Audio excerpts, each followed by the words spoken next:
Good evening, everyone. As you know, a couple days ago, my main account was hacked and by some dumb Bitcoin, whatever. It's fine. I have an update regarding that. I've been in contact with YouTube, and thankfully, I was able to fill out a form that, explains the entire situation. And through that, hopefully within the next couple of days, they'll get back to me. I'll get access to that email again, and I can get back into my regular YouTube channel. We'll see. Hopefully it all works out. With that said, I don't think I want to completely abandon this channel. I'm not sure what I'll do with it. Maybe I'll figure something out, but I don't know. There's a lot of people over here, apparently, so we'll see. But until then, just so you have something to watch over here, enjoy tonight's story, On a Hill by Michael Whitehouse, one of my absolute favorite stories of all time.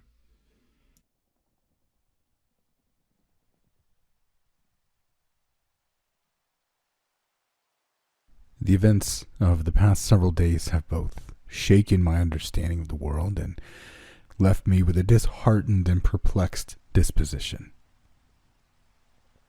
Yet, I feel I must organize these events in my mind, that I'm compelled to structure the terrible things which I've seen so that I may understand them better, so that my mind may be at rest. A need to quantify what took place. It was entirely by accident that I met one John R. It was spring, and the early crocuses were faring well against the last frozen constraints of winter's grip. I was researching an article I was writing for a publication which was, shall we say, less than reputable, when I found myself at the mercy of a small highland village for the evening. The whole ordeal was frustrating and tiresome, to say the least. I was supposed to be back in Glasgow that night to type up my notes and brush off the fog which often accompanied my writing assignments. Being stranded in a tiny village with one street and a pub inn which looked like it hadn't been decorated since the Dark Ages was not my idea of home comfort. Especially after a few weeks of constant travel, interminable interviewees, and more than one restless night in a dingy bed and breakfast. There had been one small subsidence one town over which had made it impossible for the local bus to continue onward and, more importantly to me, carry me to safety. Following several phone calls as I attempted to procure alternative travel arrangements, it became apparent that I was going nowhere until morning. The sleepy pub inn, which was affectionately tiled, the Laird of Dungorth, looking like it could fall down on top of me at any moment, complete as it was with warped wooden rafters and a clientele who appeared just as creaky, would have to be my home for the night. After speaking to the owner, a tall, peaked man in his 50s, I was kindly given a small room upstairs which clearly hadn't been slept in, or cleaned for some time. Still, the people were nice enough, and after some basic but enjoyable local food, I sat in a cozy armchair by an old open fire in the bar, deciding to kill the boredom with a few pints of local beer and a bottle of wine.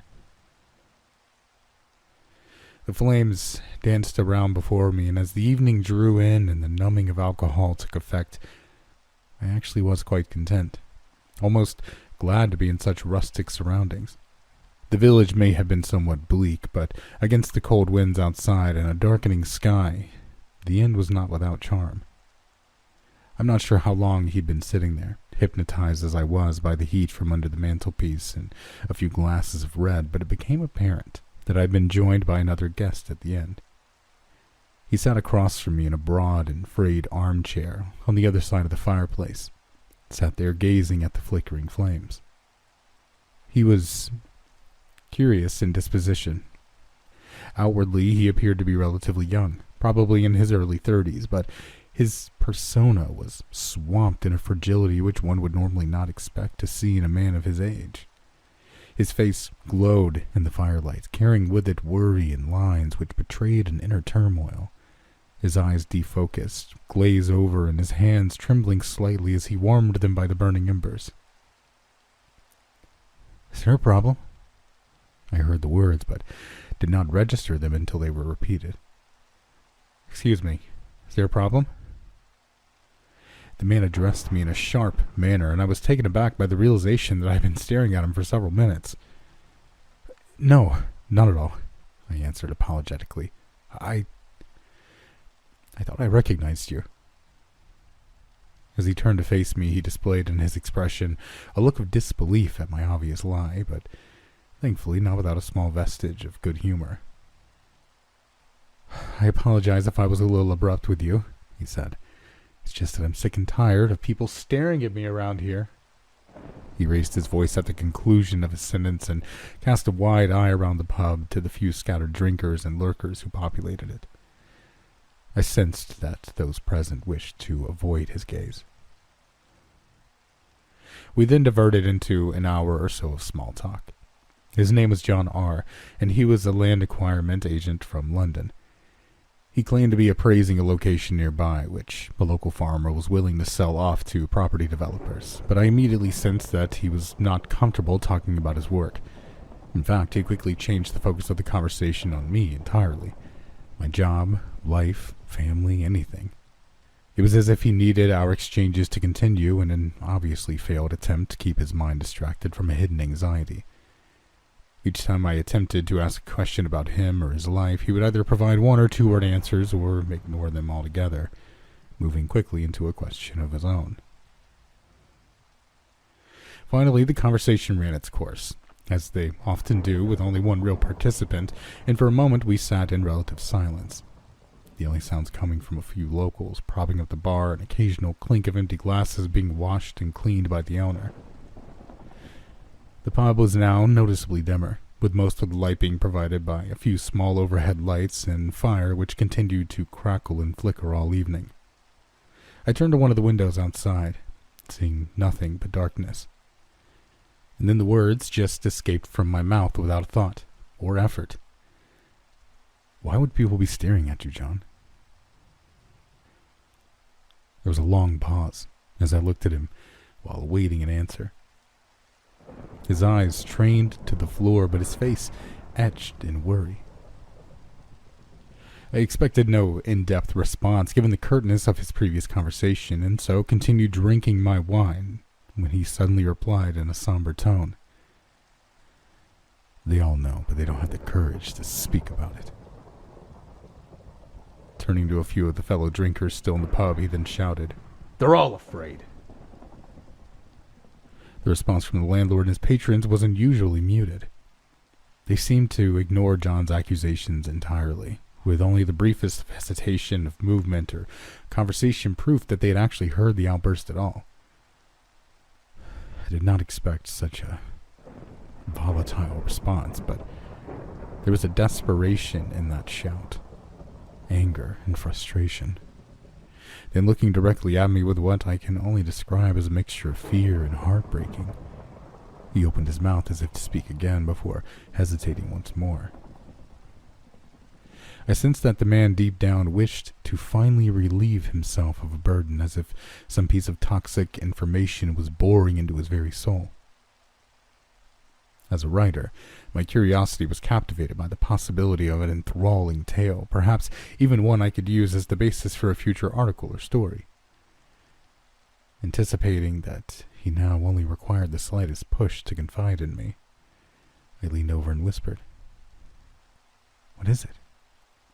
filled with conflicting sentiment.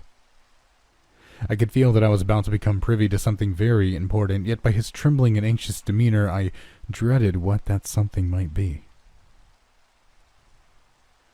Another moment passed, and it was as if the entire room had fallen under a shadow of palpable silence, those nearby listening from tenebrous and uninviting corners. And then he spoke.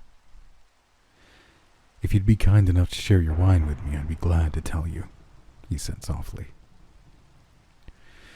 He didn't have to say twice. I rose out of my chair and asked at the bar for a second bottle and a glass to share with my companion. There was a peculiar hesitancy as the landlord picked up both from the shelf behind him, placing them in front of me. As I returned to my seat, I knew those present were now watching me, and I felt in my bones that there was something uncomfortably stifling about their looks. Shadowed, accusatory glances, steeped in fear. I poured a glass of wine, of which John drank in one gluttonous gulp, a sight I knew well as of a man drowning with malignancy which burns inside. After pouring him another, I sat the bottle between us, waiting for him to tell his story.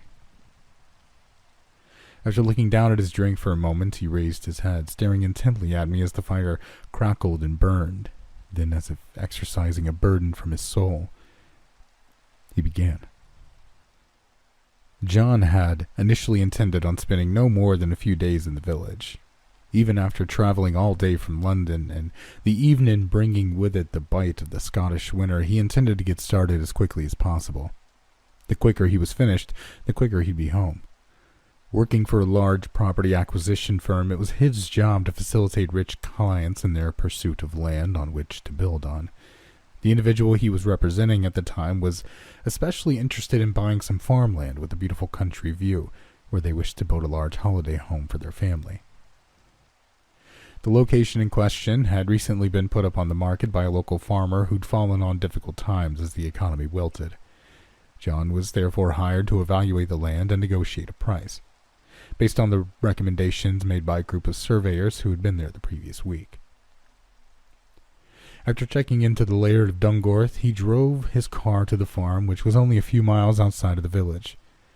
The entire area consisted of large, sprawling fields where crops were grown and animals grazed, a few patches of woodland, and the occasional river or bubbling stream. The negotiations were relatively simple. The farmer, an elderly man by the name of Dale, needed an injection of money as soon as possible to keep the rest of the farm on its feet, while the buying client was enthusiastic about the potential purchase and wished to conclude the deal quickly. Regardless, John was always careful about finalizing a deal before he himself had taken a look at the land. Over the years, he had developed a reputation for delivering exactly what a client wanted, without any nasty surprises after procurement, such as land subsidences or other planning difficulties. Although he did much enjoy the groundwork of surveying, he was well qualified to spot anything which might cause difficulties at a later date. But despite this thorough attitude, he still hoped to be back in the city perhaps as soon as the next day, all things being well. The farmer, Mr. Dale, graciously agreed to take him out to the land by tractor, and it was not without a slight feeling of remorse that John listened to the old man describing the history of the area, his family's attachment to it, and why it was so important for him to keep the place going. But business was business, and the money Dale would make on the 2 fields in question would provide him with a substantial windfall, hopefully enough to help him weather the financial storm. Night approached quickly, and John was delighted that the bumpy and uncomfortable drive did not take too long. After a short time, Dale stopped the tractor, pointing to the 2 adjacent fields he was selling. For the next half hour, John sloshed through the mud and grass in his boots, taking photographs of where his clients were thinking of building while perusing the surveyor team's notes, comparing them with his own observations. Dale did not wish to accompany him in the survey, and so stood by the side of a graveled path, watching forlornly. Finally, John had finished, but just as he did so, his eyes were drawn to a hill a few miles away, one which looked out over the entire area. It appeared to be uninhabited, with what looked like patches of woodland and grassland being its only distinguishing features.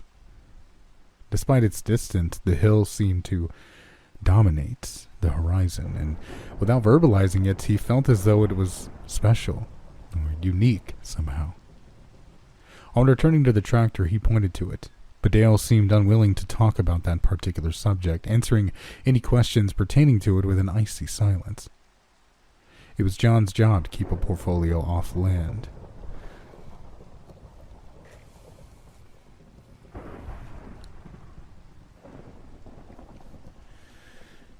It was John's job to keep a portfolio of land which he thought the clients might have been interested in, and with what to him looked like a beautiful view of the countryside, it'd be something worth appraising for development, especially for a rich business person in love with the Scottish Highlands. On the short journey back to the farm, John felt compelled to continually glance over his shoulder at the hill and was convinced that his professional instincts were telling him to investigate it more closely. After some annoying persistence, Farmer Dale eventually surrendered his silence and spoke briefly on the subject, with obvious disdain for the unusual landmark. When asked who owned it, even if perhaps Dale himself was the landlord, but at the mere mention of this, the farmer scoffed, saying only, "No one owns that place, and no one goes there neither." He would not say much else, but before John departed for the inn, the farmer placed a reassuring hand on his shoulder and, advising him to leave the hill alone, that it was dangerous and that he hoped he would never have to speak of it again. While Dale seemed to fear any mention of it, the overriding impression conveyed was that the old man was dominated by profound sadness, one which was best left alone. As much as he was fascinated by the farmer's warnings, it was not the first time that John had encountered local superstitions, ones which he, of course, never listened to. Otherwise, he might have lost out on a few good prices of land or property throughout the years. The stories locals would entertain him with always seemed to revolve around older, more remote parts of Britain. In the past, he'd been told tall tales about abandoned houses which carried with them the stain of some murderous deed, or woods which should not be cut down for fear of what lived in them. But without exception, nothing untoward had ever happened. There was no solidity to the myths, and while he enjoyed listening to accounts of hauntings and strange beings which prowled the moors of the open countryside, he had little time for them in his line of work. Such stories were a fun distraction, but beyond entertainment around a campfire, they served little purpose. Returning to the inn, he was tired and keen to go to bed, hoping to conclude any business the following day. But before he retired to his room, he decided to have a small nightcap at the bar. The landlord seemed amiable enough, and happy to have someone staying there, as the inn's location often left it quite empty, but its friendly demeanor altered drastically at the mention of the hill. Much like Dale, the landlord seemed reluctant to give any detailed information about it, and provided his own words of warning, citing bad ground as a reason enough to let it be. Whispers and subtle dissension came from the darkened corners of the room as locals seemed perturbed by John's questions. No one approached him, but he was well aware of their discomfort. His remark of, "You'd think the hill was haunted," which was intended as a joke, provoked only silence. The void of sound left John feeling unwelcome. Quickly, he finished his drink and walked toward the stairs to his room, but as he did so, a young woman barely out of her teens gently touched him on the shoulder and whispered into his ear, "Please don't go to the hill. No one ever comes back."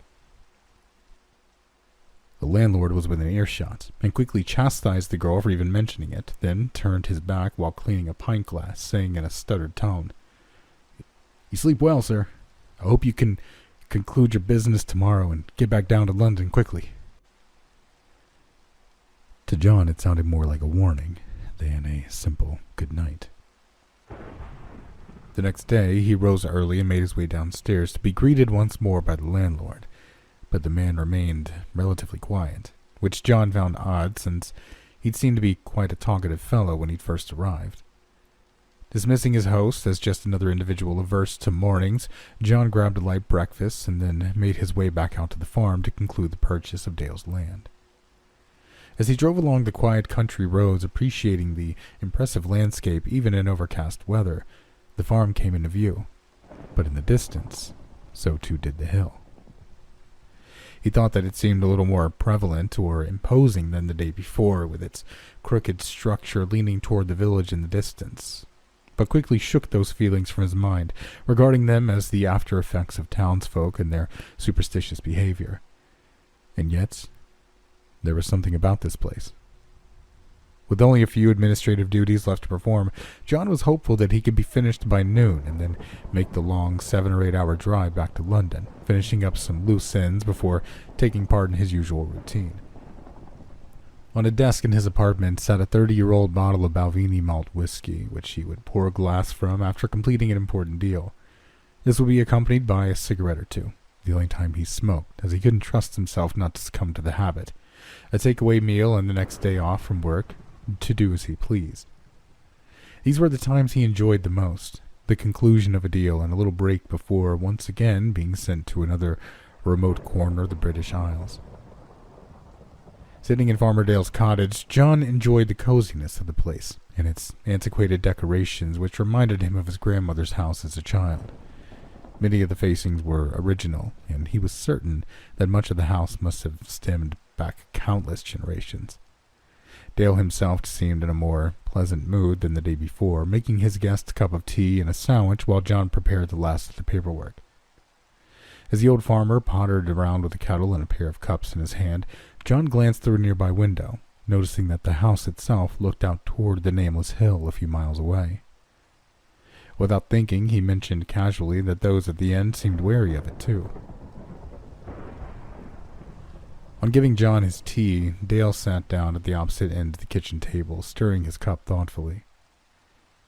There was another silence, similar to that of the evening before, and despite the cozy surroundings, John once again felt uncomfortable. And then eventually, that unsettling feeling gave way to annoyance. Why should he not simply ask why people were so afraid of it? These were just superstitions, and it was madness to think that in this modern age, people could still be swayed so easily by simple stories. After toying with the idea of remaining quiet, John finally broke the silence. Mr. Dale, I don't mean to be rude, but ever since I arrived in the village, people seem to be acting strangely about that hill. And they treat me like I've committed a crime even by mentioning it. Perhaps you did, he replied. Perhaps you shouldn't have mentioned it at all, son. With all due respect, I just wanted to know who owned it, as I thought it could be good for the area and exciting property development. Property development, Mr. Dale scoffed. The only thing that should be done with that place is that the ground be sowed with salt. It's just a hill. Just a hill. The old farmer trailed off for a moment, looking out the window toward the uncomfortable subject of the discussion. Mr. Dale, John said this time more softly, I have been to many scenic locations around the UK. I know that some areas have stories. They get a bad name or just seem a little frightening. But in my experience, I've never come across any of them that couldn't be put down to simple superstition. I'll even prove it. Prove what, lad? Said Mr. Dale, suddenly apprehensive.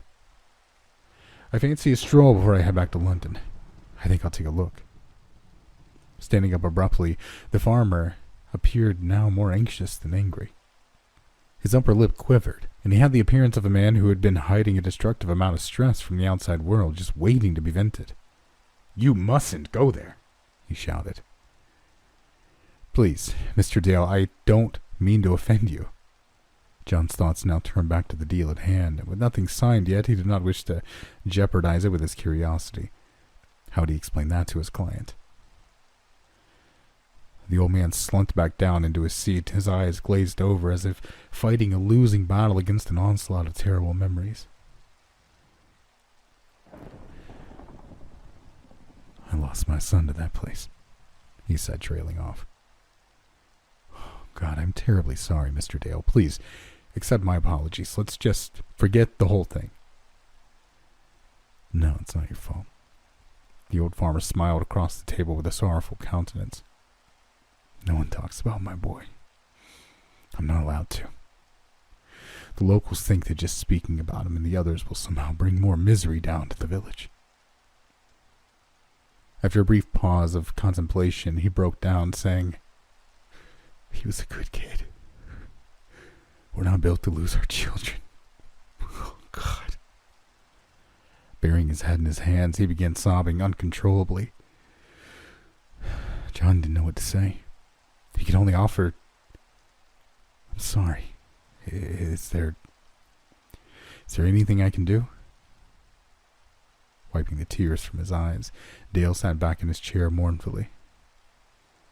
After a few deep breaths, he composed himself and then spoke, his voice quivering with held-back emotion. No one knows when it started. And no one knows why.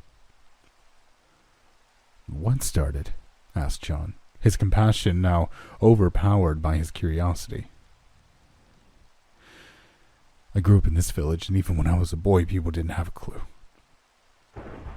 Sure, they talked about old stories and a dispute between two powerful families which went back hundreds of years."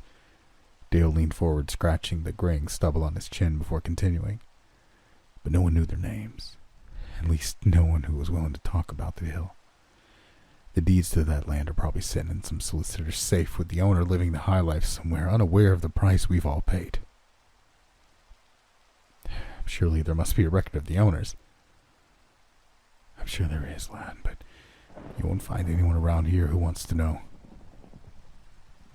Over the years, the odd person would ignore the warnings of venture up there. Normally kids daring one another to have a go, but they never come back." Dale shuffled in his seat uncontrollably as tears began to fill his eyes once more.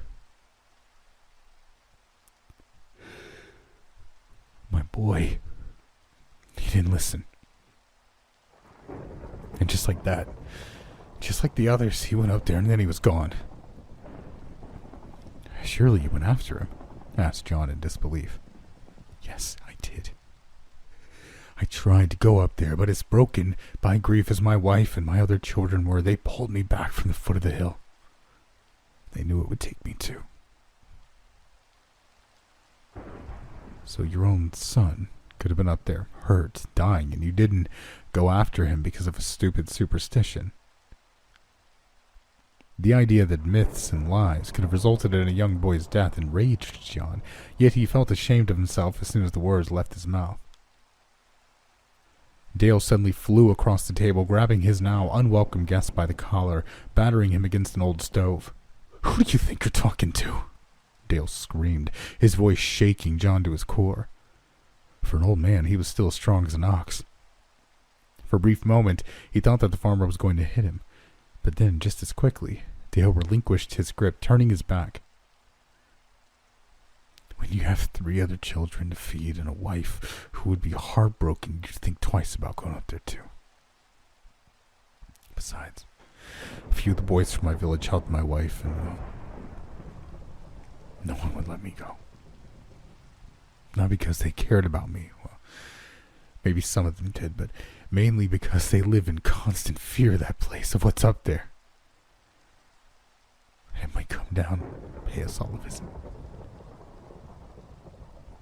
Straightening a chair, the old farmer scribbled his signature on the remaining papers and asked John to leave, which he did after offering his apologies once more. At the door, both men gave their polite goodbyes, with Dale simply adding, "There's an old saying around here. Best leave alone. You'd be wise to listen to it." Despite being shaken by the old farmer's volatile reaction to his inquiries, John was still certain that he wanted to visit the hill.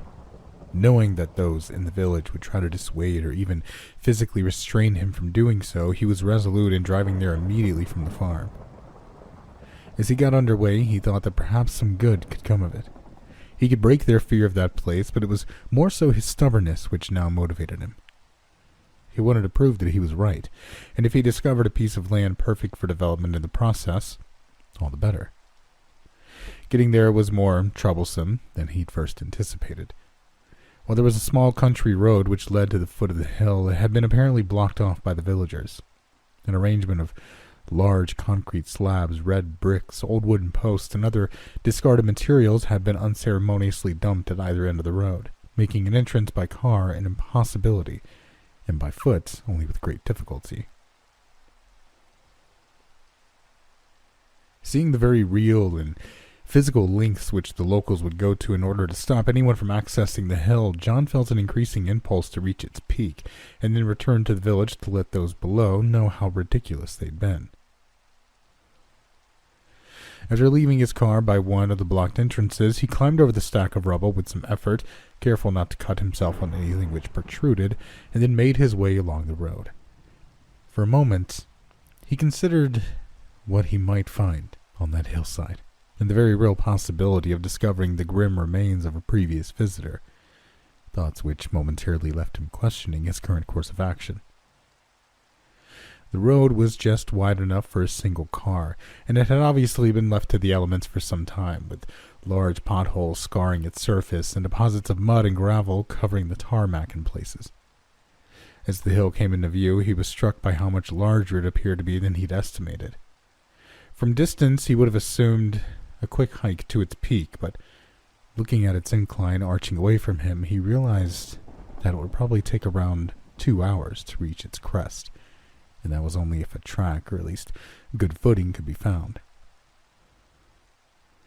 Looking at his watch, it was early afternoon, but he believed he'd still have enough daylight to make it to the top and then back to his car safely.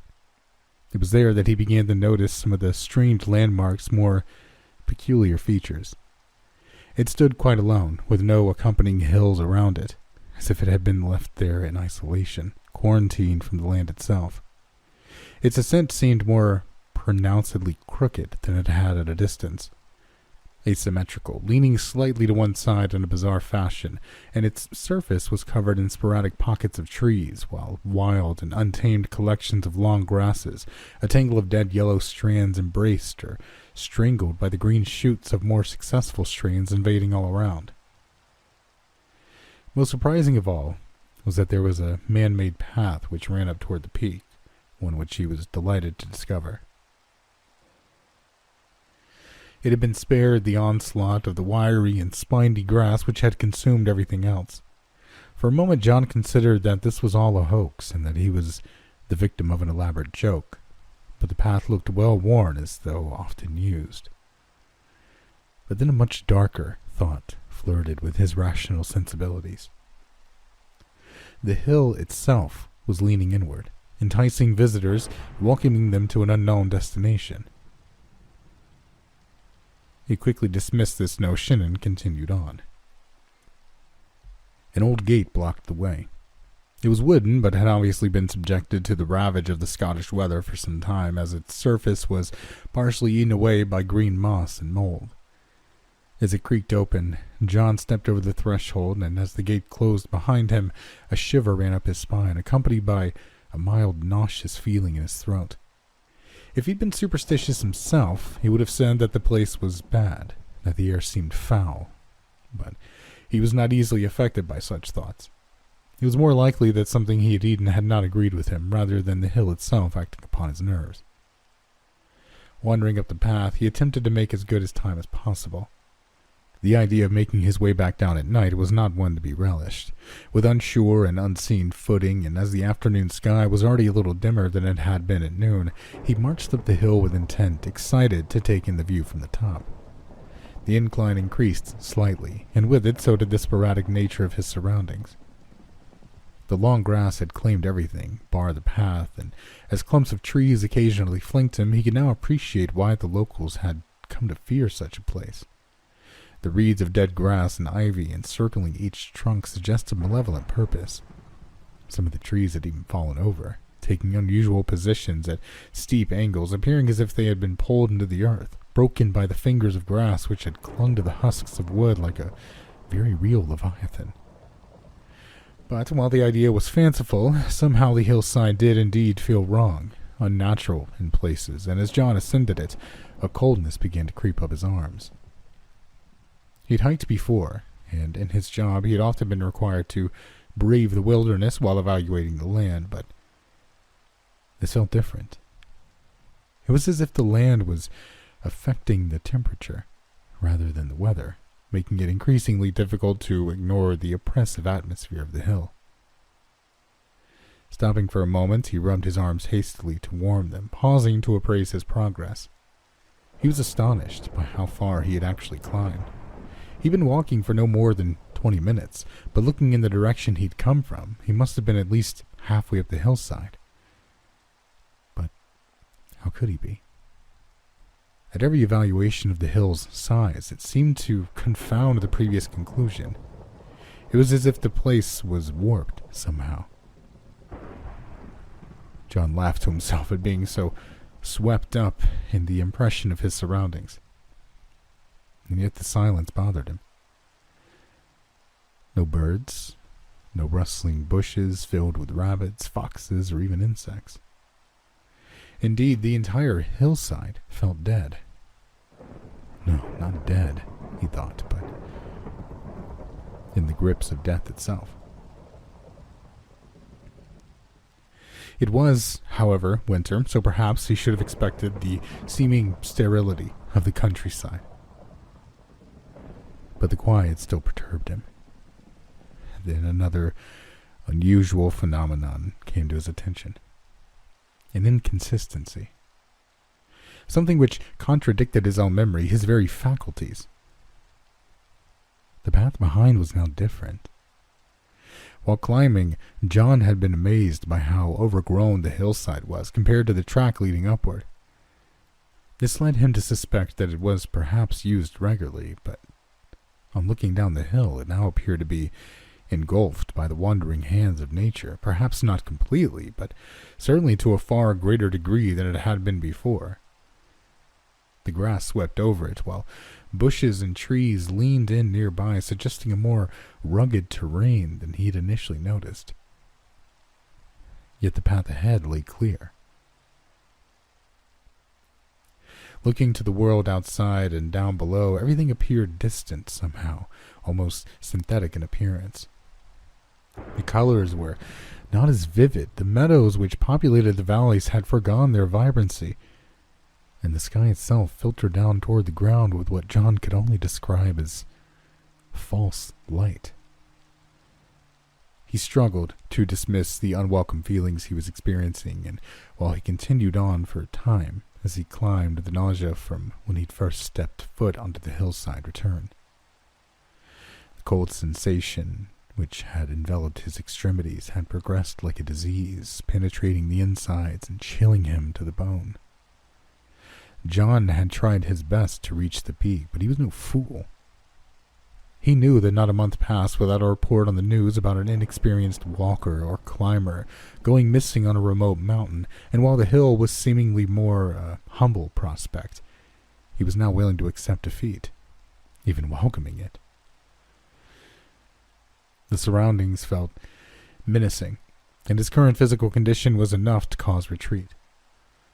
Though he had not reached the summit, John decided that if he still made it back to the village after being on the hillside, that'd be enough to dispute their superstitions. Perhaps he would return in the summer to evaluate the land, considering his decision to be postponement rather than an admission of failure. Entertaining the notion that the locals may have been right all along was not something he wished to do. There would have to be evidence of his adventure, of course. Taking out of his pocket a camera phone which he used to document his work, John began to shiver as once again an icy sensation crept up through his arms, provoking a desire to be warmed by the fire back at the end. With a few artificial clicks, he photographed the surrounding hill. Then, as a joke, took a picture of himself, forcing a smile with a tangle of grass and trees in the backdrop. But what he saw when he viewed the pictures sent chills through his body. The first photographs of the area turned out as expected, but the last betrayed something through the bushes behind him. What looked like a building of some description. At the forefront of John's mind, he was filled with an impulse to run, to leave that place, but he was fascinated by the idea of a hidden construction removed from the outside world by a barrier of leaf, branch, and legend.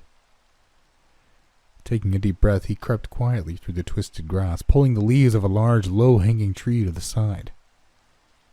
There, sitting on that hillside where locals feared to tread, lay what looked like an old chapel or church.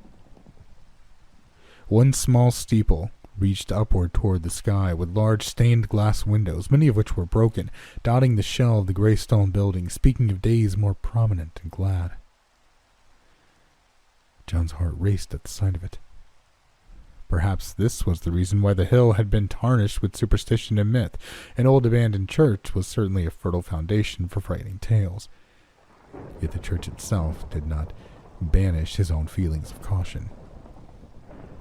As he broke through a layer of leaves, grass, and climbing ivy, he could not help but respond to his nerves. Sweat began to drip down his face while his heart pumped blood with an unsettling, unstable rhythm. Leaving the hill was still his intention, but as he drew closer to the stone archway which sheltered the church door within it, he surmised that the locals would be more open to his conventional explanation of why people feared the place if they knew that he had been inside. Without seeing the interior of the church, the villagers could once again spin stories and falsehoods about what remained hidden. The door was a dark brown oak with scratched decorative metal black strips adorning its surface, but unfortunately it seemed locked. John gave it a few good solid shoves with his hands, and then surprisingly, with a groan of countless years, it creaked open slightly, creating a space just big enough for him to slide through. Peering in through the gap, he could see that the church floor was covered in fallen masonry from the roof above. A large collection of stones lay piled up behind the door. Their collective weight had held it shut, and although they'd given way in part, they still provided enough resistance to stop it from opening completely. Cold, musty air escaped from inside, smelling stale and of stone long since abandoned. For a moment, John considered what he should do. Such an old building left to rot for decades, if not centuries, could prove dangerous, but the desire still burned deep within him to prove that he had bravely seen all that could be seen, that there were no ghosts or ghouls there, only fragments of a forgotten history. Taking out his phone, he poked his hand through the gap in the door and took a few photographs with the flash. The light lit up the entire hall inside, showing it to be filled with rubble from an obviously falling roof, but at the back of the room there lay what appeared to be an altar of some kind. From his vantage point, it looked to be made of stone, resting on a raised step several feet high. Above it, John was thrilled by the presence of an inscription of some kind carved into the back wall, but unfortunately he could not decipher the lettering from the doorway. Sighing, he knew that the only way to read it would be to go inside. The concern of being injured or trapped by anything falling from above was paramount, but his curiosity was now in full flight, his enthusiasm quelling both the sickness in his stomach and the icy numbing of his extremities. After once more debating the risks, John decided that he would be as quiet as possible, so as to reduce any risk of a cave-in. He just had to look. Taking a deep breath, he managed to squeeze through the opening with little effort to the darkness inside. Using a small light on the back of his phone, he was now better situated to survey his surroundings. The air was significantly colder, stinging the back of his throat as he inhaled, and though he had expected the interior to be cooler than the outside due to the volume of stone used in the building's construction, the church in reality felt more like a crypt than any place of worship. Stepping as carefully as he could, trying not to disturb or dislodge large piles of rubble on the floor, John kept his eyes trained on the roof overhead, nervous that any loud noise might bring a piece of masonry down on top of him. The extent of the damage now became clear, with the occasional small shard of light penetrating the darkness from a few open wound-like holes above. However, the hall remained surprisingly dim. John found this curious, as he felt that the interior around him should have been more visible somehow. It was as if the light was being absorbed by the darkened corners of the hall, but he immediately dismissed this notion as fanciful and cited his escalated imagination as a good reason as any to keep his nerves in check. Isolated and unknown environments could cloud even the most rational of minds.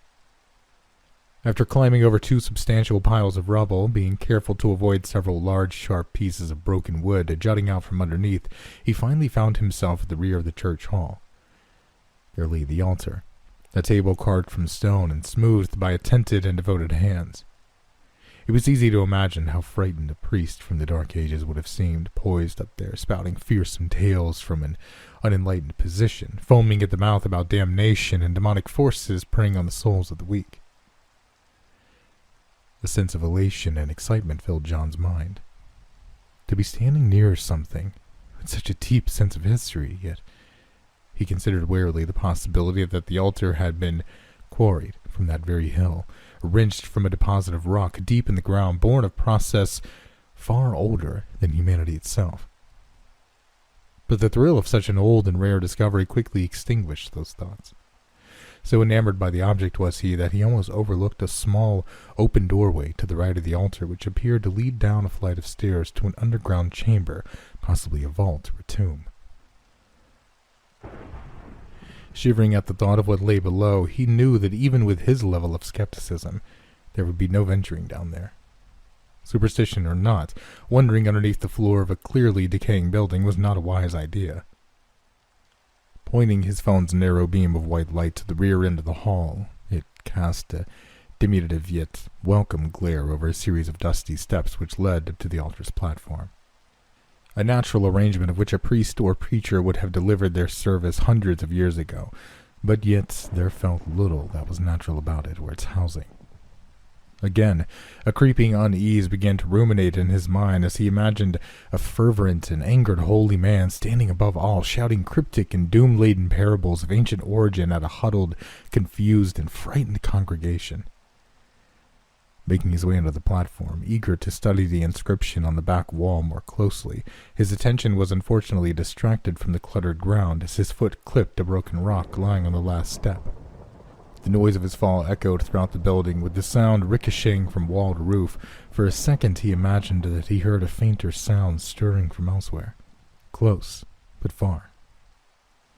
Answering in kind, a small piece of debris plummeted from above, smashing to the ground, teasing and threatening a series of heavier and deadlier replies yet to come.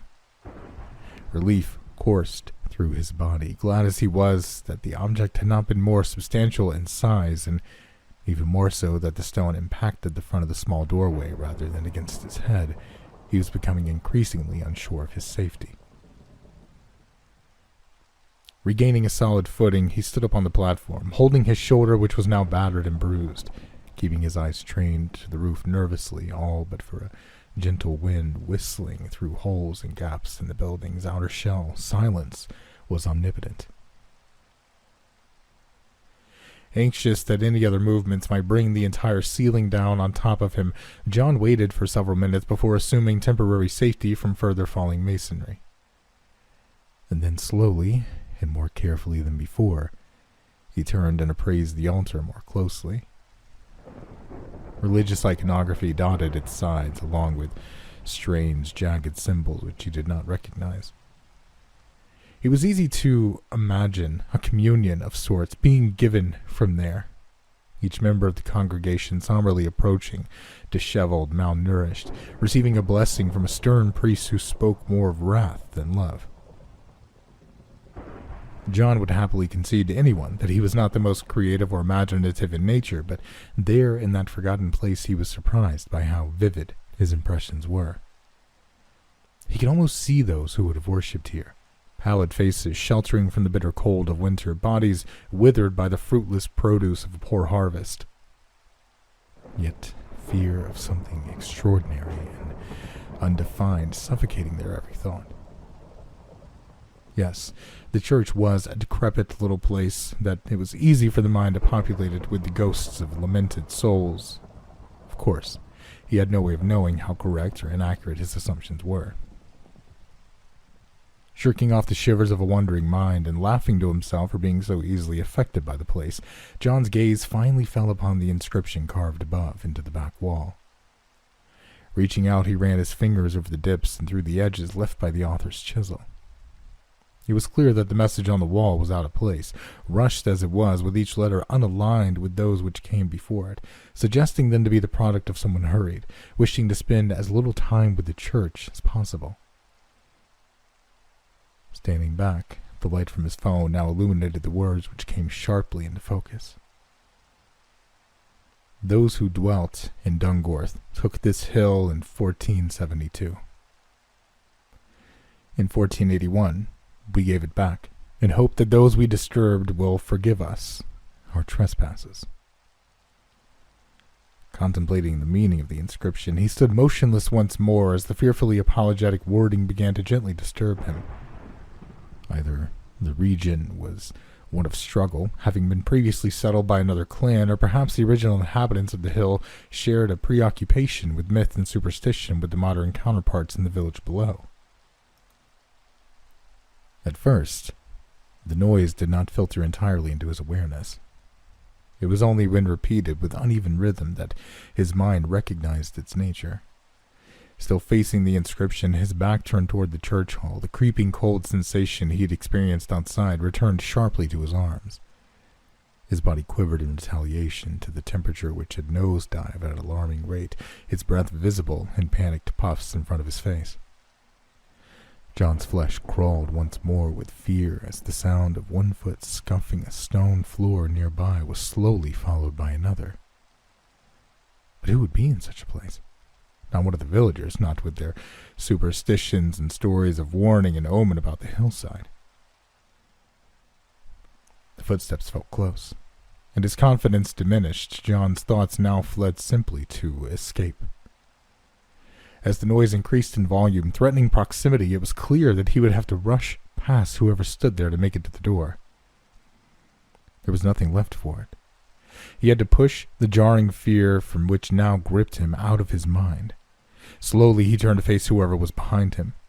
For a moment he thought he would be faced by the strained faces of those from his imagination, but the hall was devoid of life, empty, yet still the sound of feet scuffing cold stone like sandpaper on skin filled the air.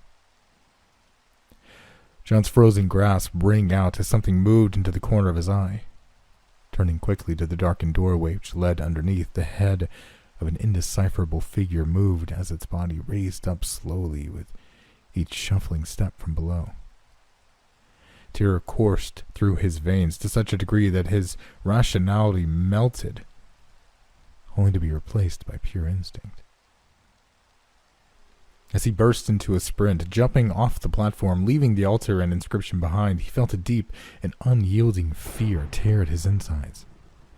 Stumbling as he landed, the impact dislodged more debris from above, as several pieces of large stone smashed into the church floor, only narrowly missing his head by only a few inches. The exit drew ever closer, and fevered thoughts now filled his mind as he scrambled over and through piles of ruined and forgotten sediment, dead skin cast off by an ancient building without remorse. For a moment he felt surrounded, impressed upon by a man of the cloth, preaching of sin and ancient evil with a pitiable and diminished congregation huddled together in fear of what walked nearby. As the footsteps scuffled the dirt and dust-ridden floor, John's clarity of mind returned as he began to climb up a large pile of broken wood and stone, the door to safety on the other side. His curiosity calmed his nerves momentarily. The dread he felt in his stomach told him to continue onward, out into the open, away from that place, but his need to know was relentless. He had to look. Taking a deep breath, he turned cautiously toward the altar, slowly casting the light from his phone toward the darkened staircase. The air in the hall now grew colder, John's panicked breath visible in the dim light. Darkness seemed to cloud his vision, yet what he could decipher was unmistakable. A tall figure now stood in the doorway, but a deep impression of tortured and perverted humanity emanated from it. Both man and thing exchanged a long and silent stare. Then a croaking string of syllables emerged from the figure's mouth, a language long forgotten, and while its precise definition eluded John's understanding, the contempt which it spoke of did not. The shape in the doorway now moved forward as it intimidated its sullen movements. John cried out in terror, haphazardly clinging to the rubble, attempting to reach its summit and then make his way to the door. Now he did not care for silence, his clambering movements echoing throughout the hall, several pieces of stone plunging once more from the roof. As he reached the top of the mound, at the very last moment, he peered above, only to see a rock as large as a man hurtling toward him. Jumping for his life, he tumbled down the other side of the debris pile. As his body rolled down toward the floor, a searing pain wrenched through his side. Slamming against the stone ground, the impact surged into his bones, leaving him dazed momentarily. Staggering to his feet, he looked down only to recoil in horror. A large chunk of wood had impaled itself several inches into his right side.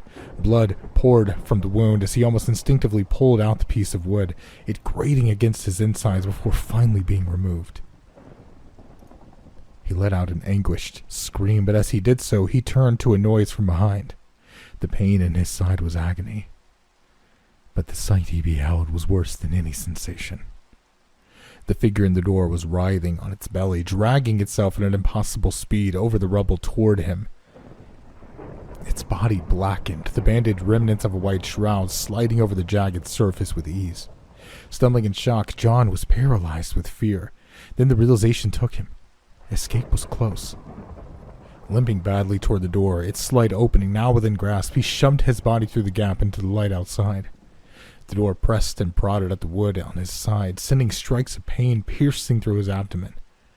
With one last push, he screamed, the force of his momentum causing him to fall to the ground outside.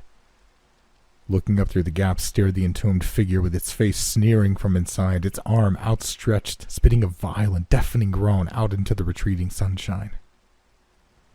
John did not take his time to observe the creature.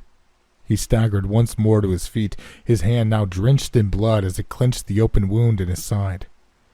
Moving as quickly from that place as he could, leaving the church grounds behind, he was sure that he could hear voices from the deep inside as he fled. The yells and vitriolic protests of long since gone clergy and congregation, mocking, resentful, and despised. In his haste, he had lost track of his direction. Unfamiliar with the surroundings and the grip of panic, he limped on as fast as he could, but disorientation took him, and before he was aware of how or why, he found himself surrounded by a maze of broken and toppled gravestones. Dizzied and gasping for air, he no longer cared where he was, just as long as he could leave the church and its attendant behind. After catching his breath, he began to negotiate the old cemetery, some headstones large and looming, while others humbled and ruined. Then, as if suffering the effects of an unknown poison, the world began to spin, and as he tried to catch his breath once more, the stones took on an ominous and menacing form, towering above, blocking out the light, staring forcefully down at him. It was not a graveyard which he now stood in, but a ring of warped stones several feet high. They'd weathered many storms, ancient and forgotten, long before the first brick had been laid of that adulterated church. Feeling compelled to somehow become the closer to one of them, he reached out a hand, touching its moss-covered surface. Flashes of a hidden past now filled his mind, as he felt overcome with faintness. His vision clouded, and the world began to spin, as an abrupt nausea swamped his senses, one which was so intense that it knocked him to his knees, and though he struggled valiantly against its grip, within seconds he crumpled to the ground. The wound in his side heaving and throbbing with each beat of his heart. Lying on his back, staring above, the sky seemed to pulse, and everything around him became distorted, as though he were detached from the world, viewing it from a thick and warped lens of glass. The light curved inward unnaturally, and the veil of the world drew back as John gazed into the abyss behind. And awareness left him.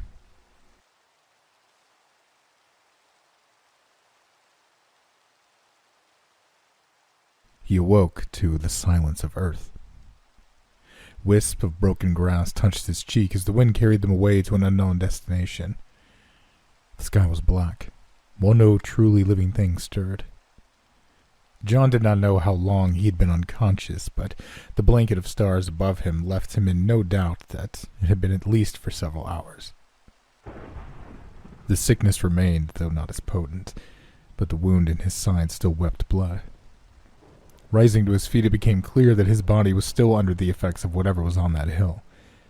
In the intoxication of it, the world still possessed a fluid, watery form, but on closing his eyes for a moment, he felt that he had somehow become accustomed to it, at least to the point where he could gain his bearing and find a route to escape.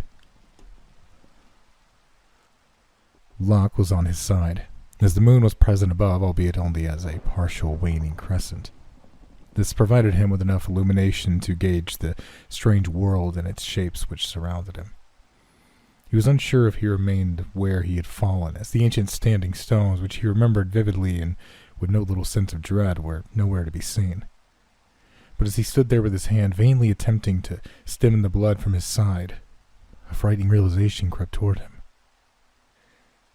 John found it difficult to convey to me in simple words what that was, but he described it as the rules of nature upturned. Nothing seemed to make sense. For a moment he did not know who he was, why he was there, and what abominable source was causing such illness in him. He seemed to retain the knowledge of the hill and a memory of a church, but his thoughts were turbulent, disconnected.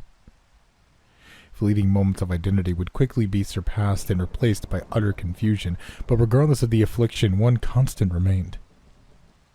His instincts pleaded with him to leave that place immediately.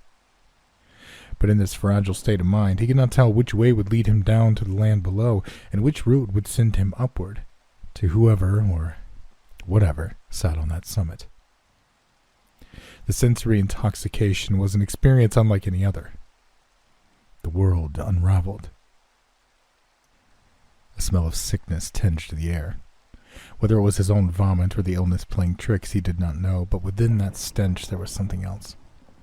A smell of dampness, mixed with the unsettling scent of burnt hair. It became so strong that it began to sting John's eyes, which only furthered his disorientation. Though his eyes were clouded by tears and the world seemed wrong, he now sensed what he could only describe as a presence. The musty smell increased in potency, and as it did, John let out a cough. The response to this noise was distinct, and though he believed that it was impossible to know the mind of someone, something approached, and it did so with malice and hatred as its companions. Terror now turned to fleeting purpose as he quietly wandered past shadowed trees and amongst the wild grass, hoping to find his way out. Staggering as he fumbled his way through the darkness, the pain in his side grew, and thoughts of dying out there on that hill, never to be found by his loved ones, became apparent. For a moment, he thought that he would collapse once more, but while the sickness intensified, it was now accompanied by the sound of dead grass and wilted flora being thrust aside as something trudged through the undergrowth nearby. John's vision was now so poor that he could not tell which way was forward and which back. And in fleeting moments of clarity he felt repulsed by the idea of ending back up at that church or the stones or the graves, unsure of where they had been.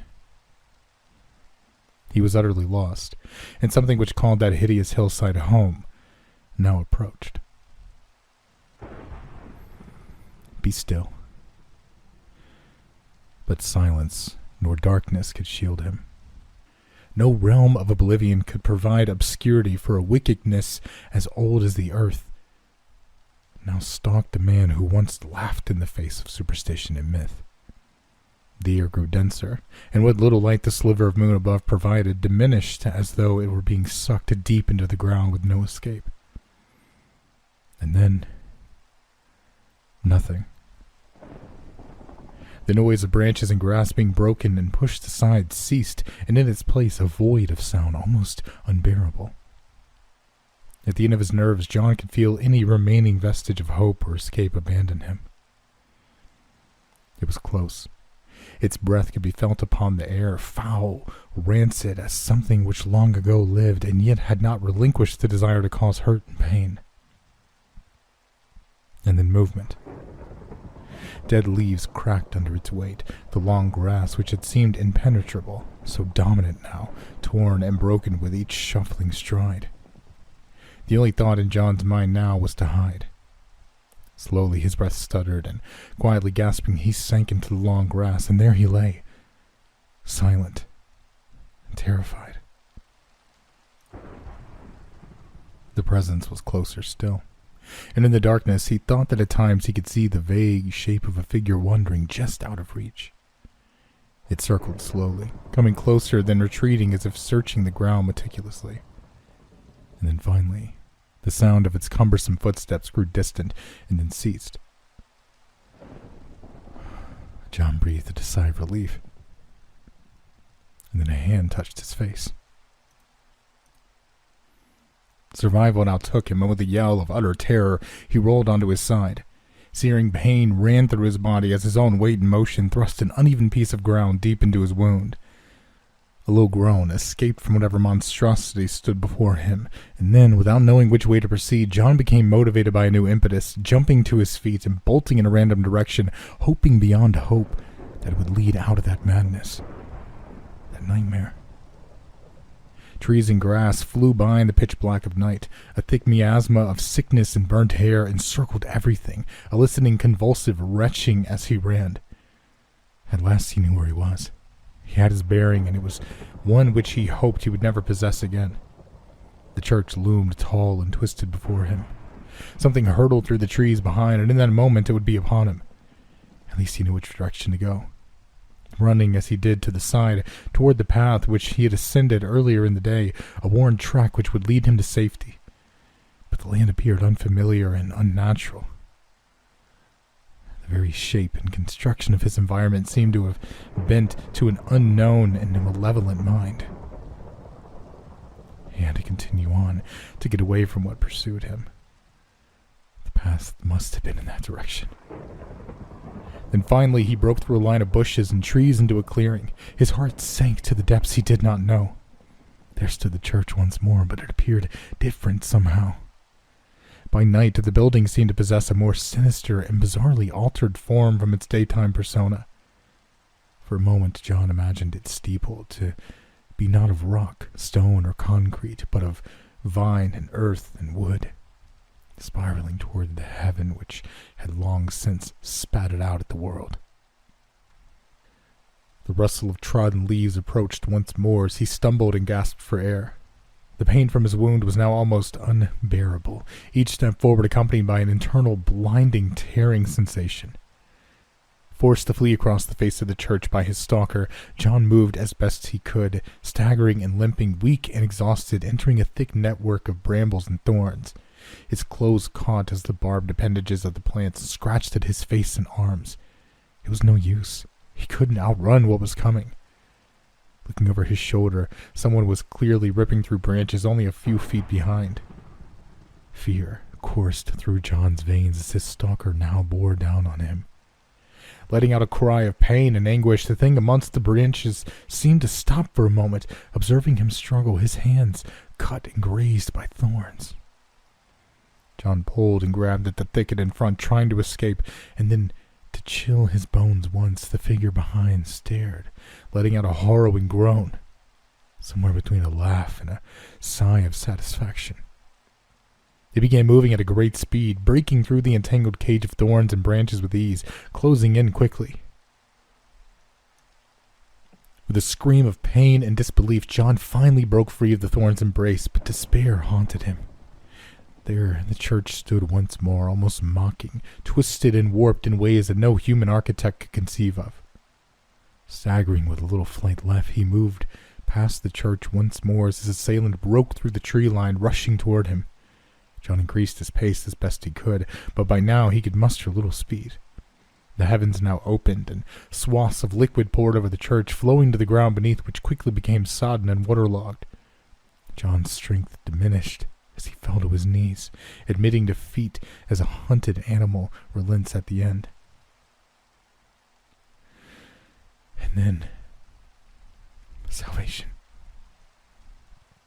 Far away shone a light, one which beamed and broke through the almost impenetrable surrounding thickets, something to hold on to hope, an anchor to follow, a light from outside that terrible hill. As the sound of his pursuer neared, scrambling across the grass and darkness, one last surge of energy awoke John from his terrible fate. The sight of light and life reignited what small vestige of hope remained. He screamed in agony as he lifted himself to his feet, the rain now lashing down upon him, drenched to the bone, pouring into the hole in his side. But it did not matter. All that mattered was that light and that safety which it promised. Limping as quickly as he could in its direction, he thrust himself into the vines and branches of the entangled woodland, fearing overriding any pain brought about as thorns scratched and cut at his skin. Yet he was making progress, and the light began to loom larger and larger, vibrant and sustaining. It was clear now that he was heading downhill, and as the momentum of his trajectory caused stumble and fall after fall, it also increased his speed markedly. Flashes of memories not of his own once again invaded his mind. Thoughts of anger and hatred filled his vision. Images of the church never empty, yet absent of the living. As the priest reared his hands, so bowed the congregation's heads. Confusion was beginning to seep into him again, and the smell of burnt hair once more filled the world around. Though cumbersome, his stalker could be heard increasing pace. Yet it seemed more agitated than it had before, angered, perhaps even frustrated. John felt sick with panic, the blood now pouring from the wound in his side unimpeded. Just as the lights seemed closest, the promise of redemption, safety, and escape loomed near. He flew down a steep incline of grass, slipping in the wet mud, and tumbled at a speed to the ground. Pain, exhaustion, and hopelessness ruled supreme as his body, already battered and bruised, came to rest on top of a large fallen tree trunk. The clambering footsteps drew near, and as they did so, John thought to himself that he and that which he laid upon had both been victims of a cruel and hidden evil which called that hillside home. "Come on, son, get up, get up!" A voice yelled in the darkness, almost drowned out by the now fervent breaking of ground and grass behind.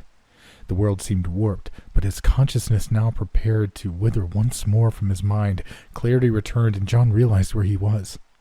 His body was slumped not against a fallen tree, but against the wooden gate which marked the boundary of that terrible place. Something was close. That thing which had been hounding him in the dark only a few feet away. "Move! It's nearly on you!" cried the now familiar voice of Dale. With one last movement, the final piece of life left in him, John R.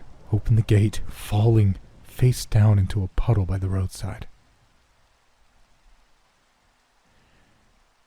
I sat, transfixed, the words flowing from John in a stuttering fashion, yet with a conviction and reality which I found difficult to ignore, regardless of my skepticism. The man believed with every fiber of his being that what he had told me was the truth. Dale had apparently went after him, against the wishes of the other villagers. He had long ago lost a son and did not wish for anyone else to succumb to the apparent malevolence of the hillside. The landlord, being an old friend of the farmers, eventually gave in, and both men traveled to the foot of the hill in hopes that John would find their light in the darkness, follow it, and be the first to escape there in living memory. No matter how much they wished to help, though, they would not dare touch that gate, nor cross the hill's threshold. John had to do that on his own, and he did so just as his pursuer leaned over him. I remember letting out a sigh of relief as he finished the last of the wine in front of the fire. There was a moment of silence between us, and I realized the entire bar was bathed in an anxious reticence, one which was almost tangible, as if those present wanted to speak but dared not. Finally I spoke, attempting to be as reassuring as possible. "That's an amazing story, John, but it's just a story. I'm sure there's a rational explanation for it all." He bowed his head gravely, staring at the floor. "If it's just a story, then why can't I leave?" he said, looking up at me with an expression half caught in fear, half trapped in desperation. "What do you mean you can't leave?" "I've been here for 3 months, he shouted. "I sometimes wish Dale had just left me there." "John," I said, leaning over and resting my hand on his shoulder reassuringly, "you can leave whenever you want." But I could see from his expression that he did not believe me. He'd been consumed by whatever myths and superstitions the locals had fed him. I concluded that his psyche had been poisoned. Of course, I felt that the land and the others meant well, but I was sure that a conventional explanation would hopefully cure him of his afflicted mind. "I'm going to Glasgow tomorrow," I said cheerfully. "Why not join me? The bus will be here in the afternoon and we can travel back together, but forgetting you have your car with you. Please don't think I was fishing for a lift." I laughed, but John stared at me grimly, and then answered. "My car is sitting out back, wrecked." "Really? I hope it's not too bad. What happened?" "It took me several days to recover after my experience on the hill," he said mournfully before continuing. "But when I felt up to it, I packed my bags, thanked Dale, the landlord, and then drove out of the village. A couple miles into my journey, the rain came down in sheets. Visibility was terrible, but I just wanted to leave. I lost control of the car and went straight into a tree. I survived, but the car is a write-off." "Well, accidents happen. As long as you were okay. How about another drink?" I said, standing up. As I did so, John grabbed my arm forcefully. "It was no accident. There was something else on that road. I saw him standing there. A man, I think. At least, it appeared like a man. I swerved to avoid him. That's a good thing, too. The last thing you want around here would be to accidentally kill a local." My jokes once more did not appease his frustration. I sat back down as he conveyed to me his predicament. After the incident with the car, which was towed back to the inn by Dale, John tried everything he could to leave. Each time he attempted to use the local bus, there would be a problem. It would break down, or there would be a landslide stopping it from entering the village. He even claimed that was why I had been stranded overnight, because he had intended to take the bus again that day. The man was adamant. For 3 months he'd been a guest at the land of Dungorth, and yet no matter how he tried, he could not leave the outskirts of the village. Several times he had even tried to hike to the nearest town, but on each occasion he was beaten back by bitter and perilous weather which appeared without warning. He'd even tried to phone for help, but his mobile phone seemed to have no signal, while using a landline resulted in continuous static. The same applied for anyone who tried to make a call on his behalf. While I could not explain everything that had happened, I was certain that a series of rational and conventional events could account for each. It seemed madness that someone so obviously intelligent and articulate be made to believe such nonsense. I genuinely felt sympathy for the man. "You're the victim of a self-fulfilling prophecy," I said confidently. "What do you mean?" John replied. "I've worked in many villages like this. You come to an old part of the country with a haunting landscape. Seems like another world compared to the modern life of London. Then you're provided with paranoia fuel, a myth that the locals believe about a cursed part of the land. Taking all that in, you have some terrible luck hitting a tree with your car, and before you know it, you believe the whole thing. Perhaps you even imagine the figure on the road, maybe even the whole encounter." "What about the hill?" he asked, obviously intrigued by any possibility that escape could be achieved. "Probably a placebo effect from all the stories you've heard. That, or who knows, maybe you had food poisoning or a virus of some kind and hallucinated the entire thing. Maybe there's even some nut up there living in that church." It was obvious that he remained unconvinced, but I felt that it was my duty to take this poor soul out of that village, back to Glasgow, where he could hopefully make arrangements to get home. I'd seen the damage that unfounded beliefs could cause amongst people and communities before, and I was genuinely appalled by it. I just wanted to help.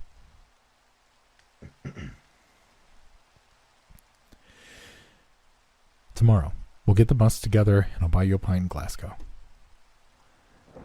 He never said much in return other than nodding his head reluctantly in agreement. The next day I rose early with a singular purpose. While I had to get home to work on my assignment, the bus was not due until early evening, which made me just enough time to persuade John to come with me in the most dramatic of fashions. To go to the hill myself. I knew that if I returned without any of these strange experiences, that perhaps he would forget about the superstitious nonsense the villagers had afflicted him with, and leave on the bus with me. I must also confess that I was utterly intrigued by the place. And while I had absolutely no doubt that John's experiences were mistaken, I actually felt that there might be an article or even a story in the whole ordeal. As a writer, such opportunities rarely present themselves. Before I left, I spoke with him and made my intentions clear. He pleaded with me not to go, that his fate need not be mine, but after much protestation, he accepted that I would not be dissuaded, and reluctantly agreed that should I return without paranormal, supernatural, or otherworldly incidents, that he would leave for Glasgow with me. After providing me with directions, ones which I was sure would not be forthcoming from the villagers, I made my way onto the supposedly tainted hillside. I must admit, and when I saw it at first, it did appear odd to me. Misplaced, somehow. But again, I counted this as the subconscious effect of John's tale. The environment appeared to be just as he had described. At least that much was accurate. The road was blocked with rubble and rubbish, and I too found the wooden gate lying at the foot of the hillside. There was even a stain of blood upon it, certainly making the conclusion of his story more believable. The thought of some maniac up there did give me pause, but even if someone had chased John through the undergrowth, they had probably moved on after being confronted by Dale and the landlord, and in any case, a badly wounded John had been able to escape, so I felt confident that I would be fine. I did not feel anything out of the ordinary as I crossed the threshold, and while the tangled weave of trees and dead grass did provoke feelings of decay, I was surprised by just how innocuous and commonplace the environment felt. After climbing the steep path, which clearly had been used numerous times in recent years, I reached a spot which was reminiscent of John's descriptions. And there it was, obscured from the world by a wall of leaves, rotting wood, and grass. The church. I was significantly surprised, as I had thought such a building would surely have been part of John's hallucinations, and I concede that I began to feel slightly unnerved by its existence, and hesitated for a moment before proceeding. I'm embarrassed to say that had the area not been illuminated by the morning light, I may have even considered retreating. But I did not. The church was fascinating, and I, at the very least, wished to see if it was as John had said, with an altar undisturbed inside. It was not difficult to gaze inward, though I shuddered slightly, remembering the description of the door being partially blocked by debris, yet it lay wide open, unimpeded, and this discrepancy did give me pause once more. Yet, there I stood, at the threshold, peering inside. It was exactly as he described. The floor strewn with rubble from falling roof, the altar raised up ahead an inscription, which by now I had no doubt did indeed read as John had stated, and the doorway leading downstairs to an unknown destination. You must understand that at no point did I genuinely think that something supernatural resided there. The very idea seemed laughable, but I did begin to question my safety. Thoughts of a hermit or mentality deranged recluse living under a remote church did not fill me with confidence. "Hello? Is anyone there?" I shouted, my voice echoing up toward the rafters above. With no reply, I castigated myself for being so paranoid and stepped inside. Carefully, I negotiated with the rubble, noticing droplets of blood on a broken piece of wood, which I assumed were John's. Thoughts of blood poisoning now entered my mind. Perhaps the wound in his side caused the hallucinations, at least the ones which occurred afterward. I could have explained his disorientation.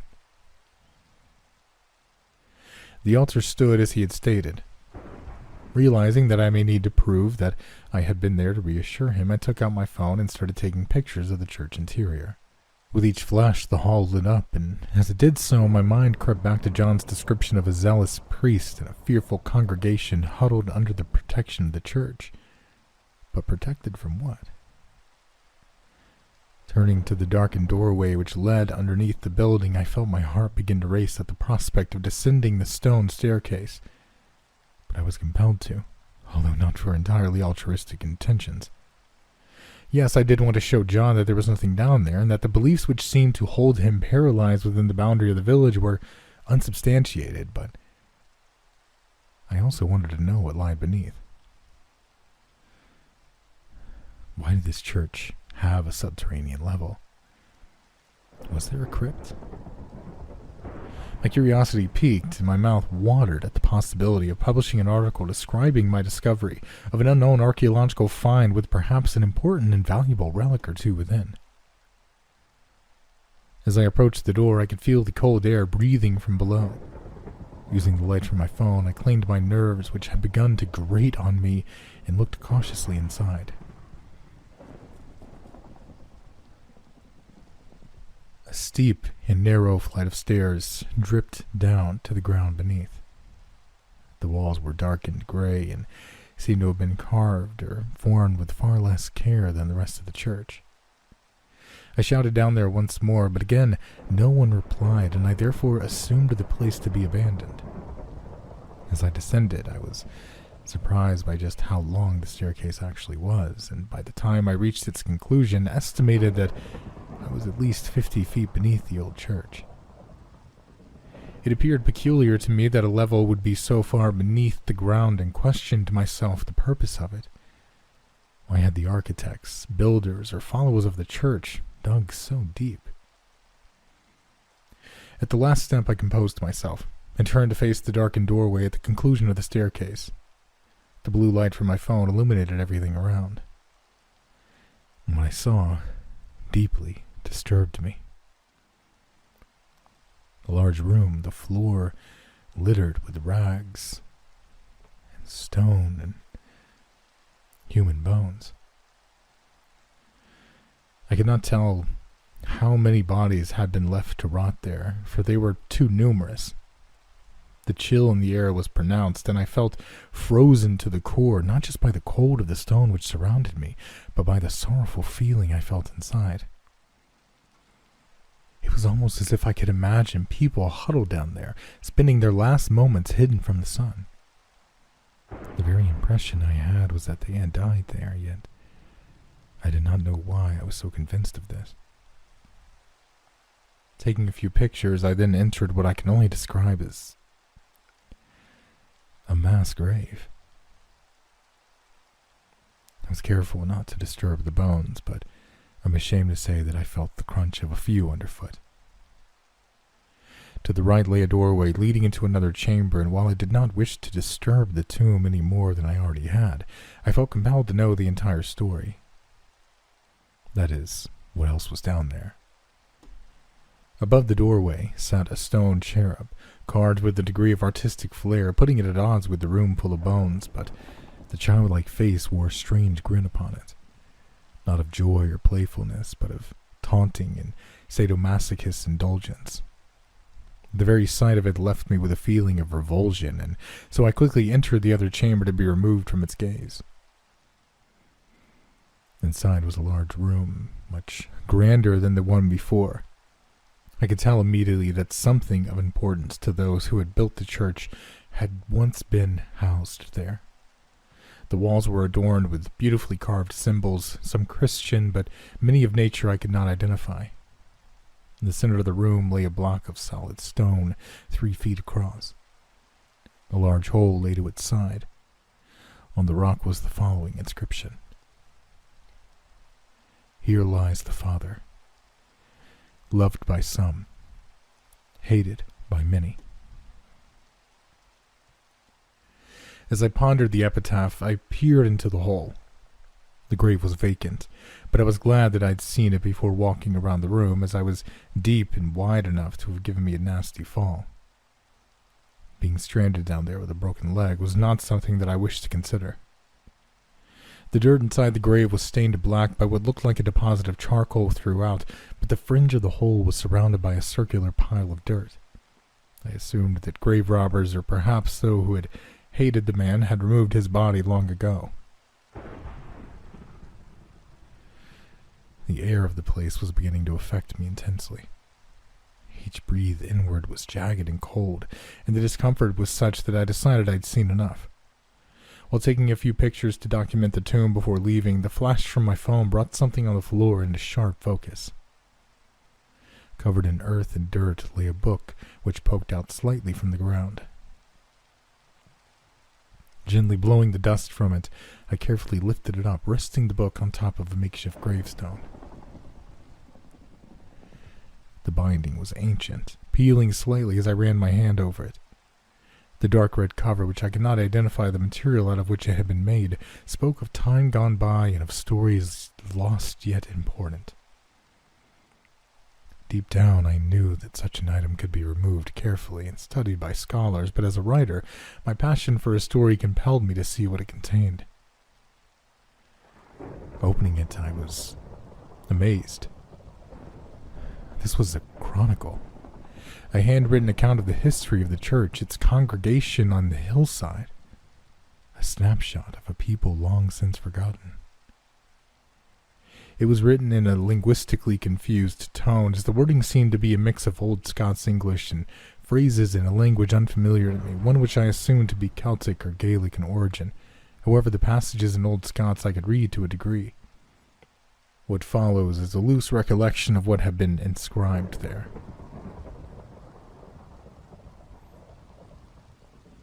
In the 15th century, a group of refugees came to that area in search of a place they could call home. The valleys, or glens as they are known in Scotland, were uninhabited at that time, as too was a strange hill which dominated the landscape. The people were from a place called Dungourth, and they had escaped from the laird there, who had ruled that region at the time, fleeing his persecution as he was a brutal and merciless ruler who punished all who did not follow his beliefs. In all, they numbered only in the hundreds, and while their elders wished to settle in the glens, a prominent priest among them claimed that to bless the lands and to ensure that no ills would befall their community, the hill must be settled first, a beacon of holiness, casting a shadow of protection on all below. While some were suspicious of the man's fascination with the place, he was known for his kindness and as one whose judgment could be trusted. Disheartened, the elders began to follow his example, as it was typical of the time for people to be God-fearing. There on that isolated and baleful hillside, they built a small settlement. But almost immediately, a few of the settlers began to fall ill, a sickness which could not be explained and which often resulted in feverish madness. The priest blamed a number of standing stones which were peppered throughout the hillside, remnants of, to him at least, an old and heretical religion. It was decided under his supervision that the people should build a church. With the presence of consecrated ground, it was thought that the effects of whatever resided on that hill previously would be eradicated. And they were wrong. Despite their efforts, the sickness only grew worse, and many began to suspect that the priest himself was in league with the abhorrent forces at play. Some of the elders rose up against him, but under his orders, members from the church congregation executed those who rebelled. Fearing for their lives, many of the settlers who were outraged by the priest and his followers fled into the night, escorting the remaining elders to the lands below. Most made it off the hill, but some returned, wailing and frightened, believing themselves to have been stalked by uncertain and unearthly figures in the woods, unable to escape. To save their lives, they pledged undying fellowship to the priest and his church. Claiming to be receiving visions from the Almighty himself, the holy man assured the villagers that if they carried out his explicit instructions, that they would all be saved. Each night they gathered in the church as the priest spewed forth his visions of damning, seething hatred for those who had left. It became clear to some that he had gone mad, but by then the man had formed a strict and brutally local conclave of followers who hung on every word and prophecy, making any rebellion sure to be violent and bloody and an uncertain one. Many spoke of dreams without form, blinded by darkness, and several families were found in their homes, suffocated in the night. The priest blamed those who had escaped and told the stories of how they were the source of the darkness which had persecuted his people, cursing them to a desperate end.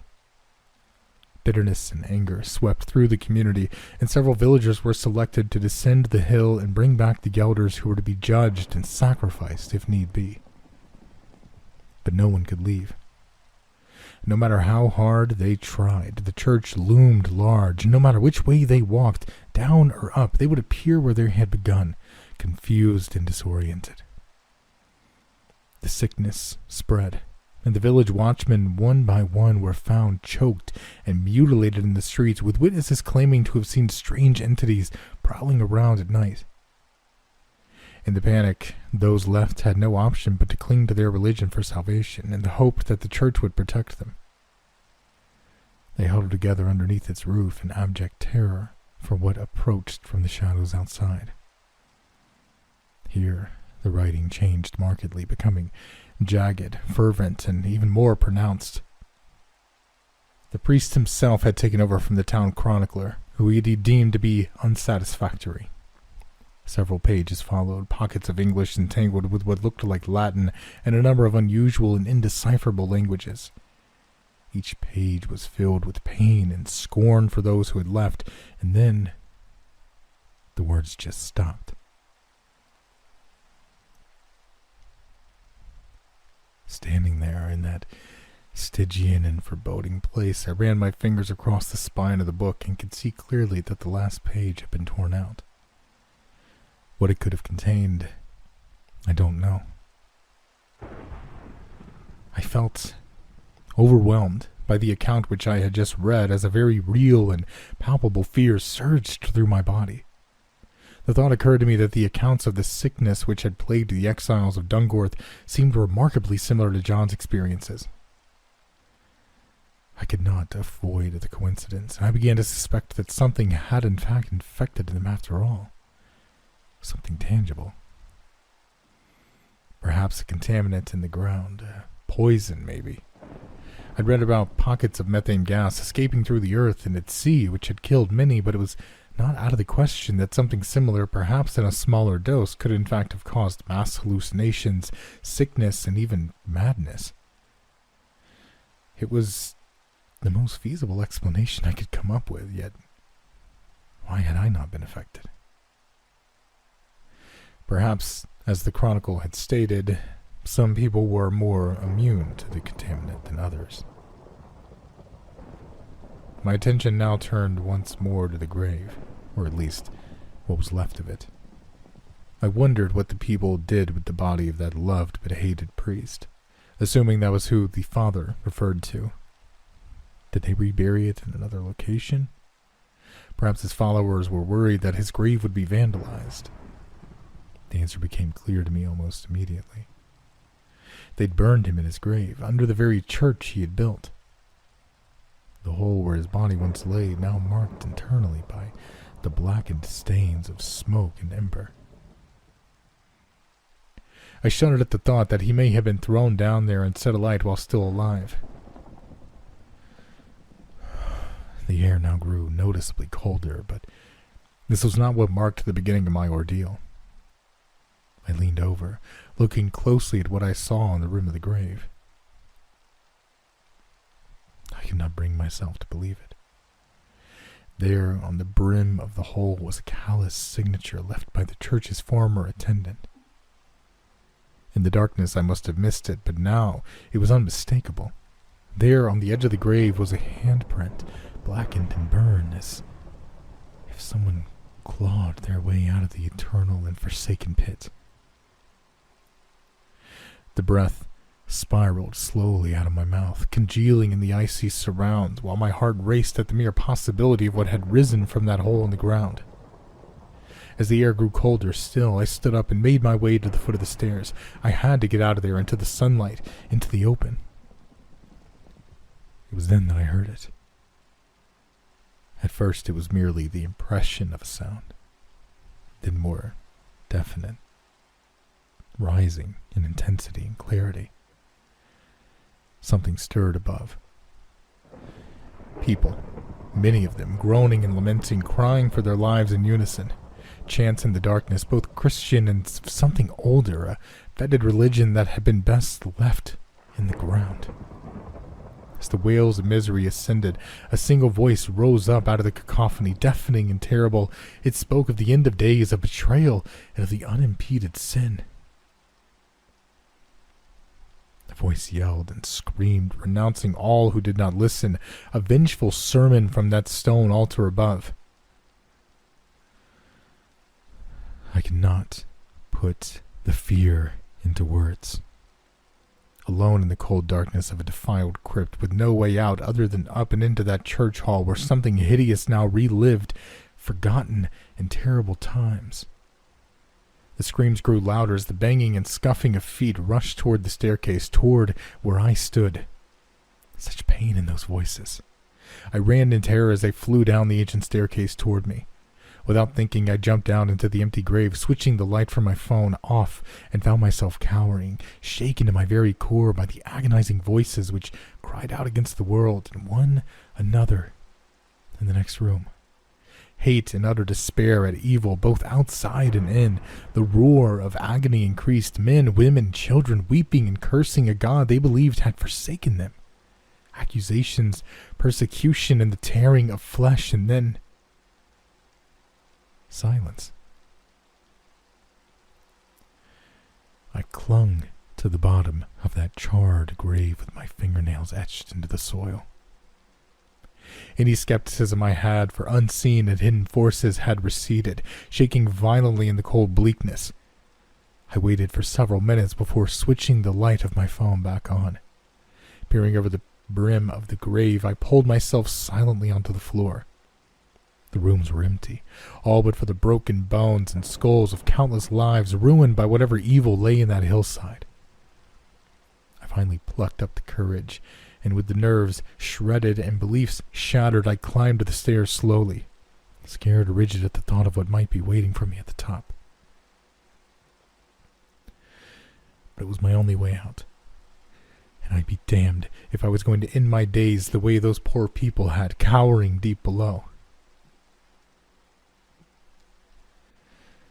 The hall was empty. As quietly as possible, I crossed the room, negotiating debris and rubble quickly and quietly, cutting through an oppressive silence, finally exiting through the doorway to the open air. Once out of the church, I fell to my knees, quivering with anxiety as I tried to process the entire experience. My mind then flew back to what had been in that grave, and more importantly, where it was now. And then I knew. Running as fast as I could through the bushes and thickets, I reached the path quickly, unimpeded by whatever evil had blocked the settlers' escape. But I did not stop, half filled with terror of what might have been in pursuit, and half pleading for my instincts to be wrong. The air burned in my lungs as I rushed down the path. Within minutes, the wooden gate was in sight, and I was off that wretched hill, a place I would never, ever tread again. Not for money, not for a story, not for anything. I would have breathed a sigh of relief at this thought, but that was not in my mind. I had to get back to the end as quickly as possible. Continuing to run as fast as I could, I fought exhaustion in the limits of my own body, and after a time across the field and hedgerow, finally, the Laird of Dungorth Inn came into view. Staggering toward the old building, it was then that I heard it. Screams. Screams of agony, of terror, and for mercy. I knew instantly where and by whom. A newfound jolt of stamina found me as I broke into a sprint once more, bursting through the doors into the bar. There the room lay in silence. Villagers sat at their drinks while the landlord himself stood motionless, his eyes pointed to the ground. The screams continued from the rooms above. I begged and pleaded for someone to help me, but no one would listen. Realizing I was alone to confront it, I broke for the stairs, but the landlord forcefully intervened, dragging me back, his arms wrapped tightly around my shoulders. "Leave him, son. You can't help," he yelled as two other men attempted to restrain me. I thrust my elbow into the stomach of the landlord behind, and then barged past the two men, knocking one to the floor. Tearing up the stairs, I followed the awful cry straight into John's room. The door was locked. Thrusting my shoulder against the door again and again, it cracked and splintered against my efforts. With each strike, I heard the garbled grasp of something unearthly inside in response. Finally, the door gave way, and in I went. For a moment, I glimpsed something which looked like a man, at least something which was once alive. Blackened, burned, it turned its head as if to stare at me. I cannot say whether it truly saw me, as it had no eyes to speak of. In its grip, the crumpled and lifeless body of John R. And then it turned, wriggling through an open window, carting the poor man's body behind. They were both gone. The room then took on a volatile and fluid appearance. I did not know if it was the exertion of my efforts or just being in proximity to that grotesque miscreation, but a sickness overcame me, seeping through my stomach. And as I lost consciousness, I cried out in helplessness. That was several days ago. It seems I banged my head against the floor when I collapsed and somehow injured my leg in the process. The village doctor who examined me prescribed some antibiotics for what he believed to be a stomach infection and a sedative which helped ease my anxiety. With little else to occupy me, I've committed everything I can remember about this entire horrid ordeal to paper. After all, a writer writes. Yesterday, I visited John's room for the first time since he was taken. It was silent, and it felt empty in a way I've never truly known before. An absence of life is the best I can describe it. The place lay ransacked, his belongings still strewn across the floor. I assumed that no one had been in there. The landlord was probably too frightened, but I did not blame him. As I turned to leave the now vacant room, I noticed one item which looked out of place. It did not belong. On John's bed lay a withered and stained piece of paper. I knew where it had come from without even needing to read it. The last page of the chronicle, the account of those who had settled on the hill. A maze of repeated phrases and arcane and forgotten languages spread out across the crumpled and fragile paper, but one in English stood out. It simply said, "No one leaves." I do not know what to make of anything anymore. I feel exhausted, yet my mind still picks over the last few days piece by piece. I'm racked with guilt. Somehow I feel my very presence on that hill brought whatever that was back down here to take John. Otherwise, why did it wait so long? My last thought on the matter is that perhaps I've just been lucky. That I visited the hill when that thing wasn't on it probably saved my life. In any case, regardless of how the villagers wish to explain this, I'll be reporting John's disappearance when I arrive in Glasgow and asking the police to take a look at the number of residents who have went missing in the area over the years. I think they'll be surprised by the number. Home seems a million miles away, but I know that I'll be there shortly, to my own bed, another world far away from the events of the past few days. Perhaps there I'll be able to put this madness into context. I've never been so homesick. Hopefully I'll be there in a matter of hours, although the bus out of the village is running a little late.